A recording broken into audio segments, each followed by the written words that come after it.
Good morning. It's a good Monday morning. It's good to be with you as we continue in our time together in Proverbs. Hope you had a great weekend. Hope it was good for you. I know I always enjoy the weekends. It was good to be back in church yesterday with a regular schedule. We had a little bit of a revised schedule during Christmas at St. Matthew's, but it was good to be back at our normal routines, our normal schedules. I'm a Methodist. I like my methods and I like my routines. So it's good to be back with that yesterday. It's good to be with you today as we continue in our time together in Proverbs. Today we're going to pick up with chapter 8.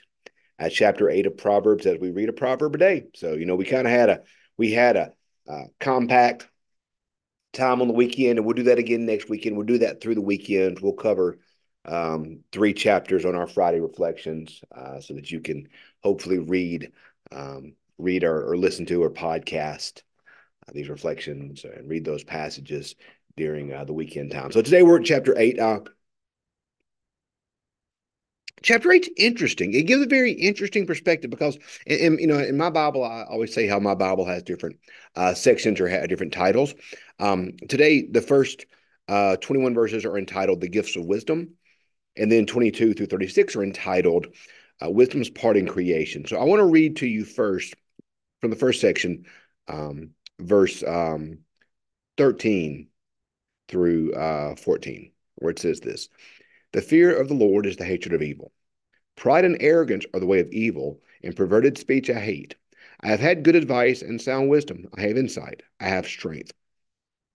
What's interesting to me about this passage, this chapter really, is you see it, what we read is almost spoken from the perspective of wisdom.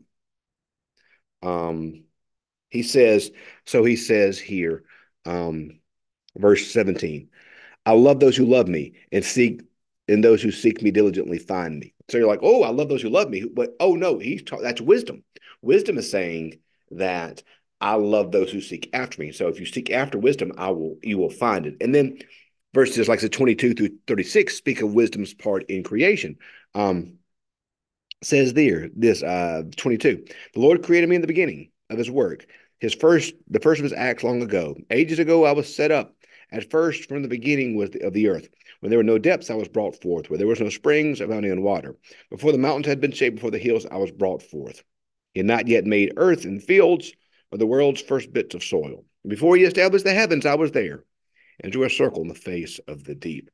Like I said, it's interesting to see a chapter written from the perspective of wisdom. We often see in the Bible, and we read about desiring wisdom or gaining wisdom. James speaks a lot in James about seeking after wisdom or desiring wisdom. But what we see here is this notion of um, uh, wisdom is speaking, and wisdom is anthropomorphized, if you will. It's given a voice. And so for me, when I read this, I often hear, we see verse 22, it was a created thing. Wisdom is not eternal, but wisdom was created by God. The only eternal things are the Trinity, Father, Son, and Spirit. Those are the uncreated things. Eternally begotten, not created, is what the creed says about Jesus. The Spirit comes from proceeds from the Father and the Son. Um, but what we see here is wisdom given this voice, and we see. I've always, this is Andy Stoddard speaking here, seen wisdom as being a gift of the Spirit. That wisdom proceeds from the Spirit. So wisdom is in many ways, I think, for me, deeply linked with the Holy Spirit, because what the Holy Spirit does is the Holy Spirit opens your eyes. Without the Spirit, we can't see. The Spirit is what gives us our sight. Because, anyone can read the Bible, it's a book. Anyone can open it and turn to a page and read it. But a Christian will read the Bible differently from a non-Christian. Because a Christian will read the Bible through the lenses of the Spirit. The Spirit gives us wisdom. It gives us insight. C.S. Lewis says the Spirit enlivens the eyes. So I've always taken passages like this where wisdom is speaking as in many ways giving voice to what the Holy Spirit longs to speak to us. Verse 13, as I read earlier, pride and arrogance are the way of evil, and perverted speech I hate. That's a good admonition for all of us, y'all.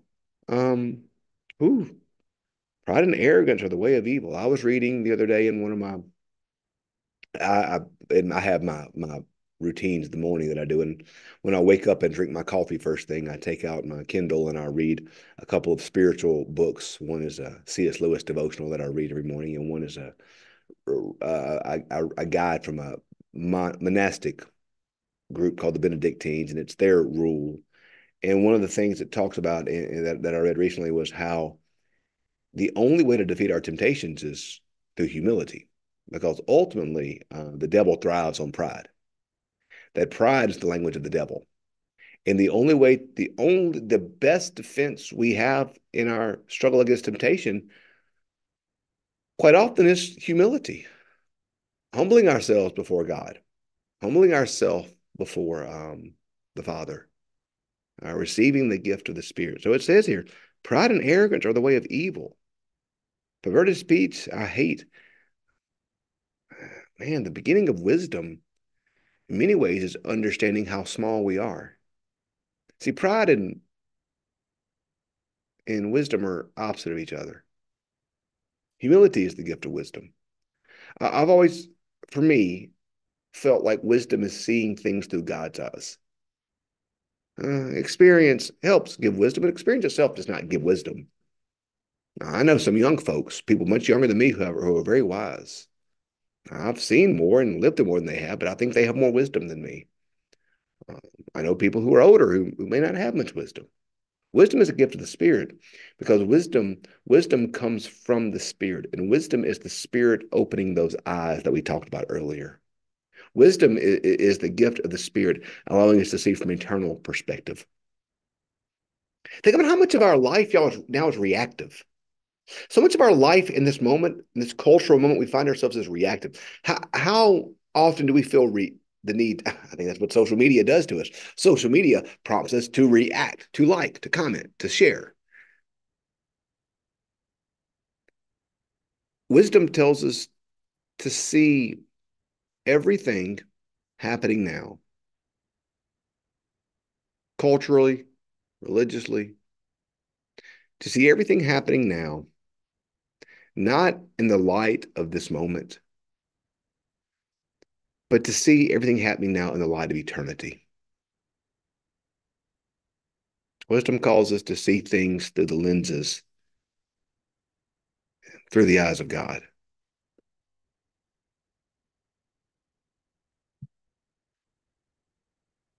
Wisdom is one of God's greatest gifts to us.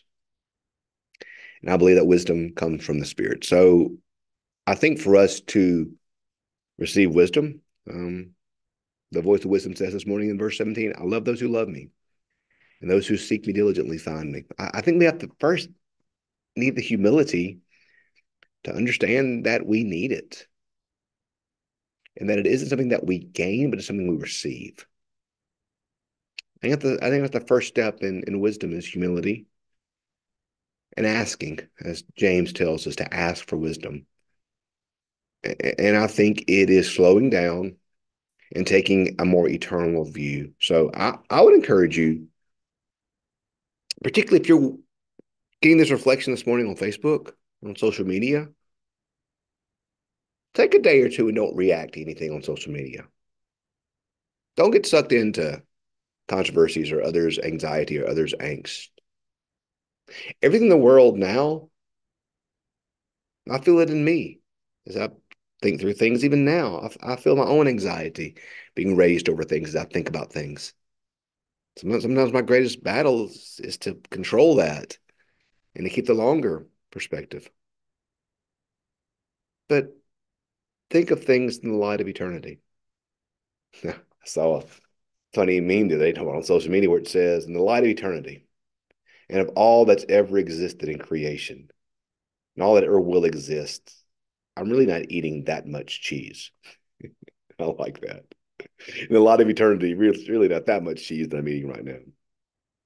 But wisdom teaches us to see things that way. So Stay humble.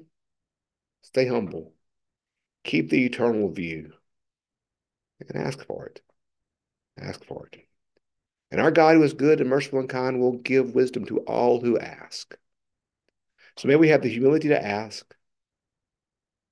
And may we have the wisdom to receive when God gives us wisdom. So thanks for joining us today. I'm enjoying Proverbs. There's a lot for us to learn here. So I appreciate you joining me every morning as we spend time together in the book of Proverbs. So thanks for being with us. Have a great Monday, and we'll see you in the morning. Thanks.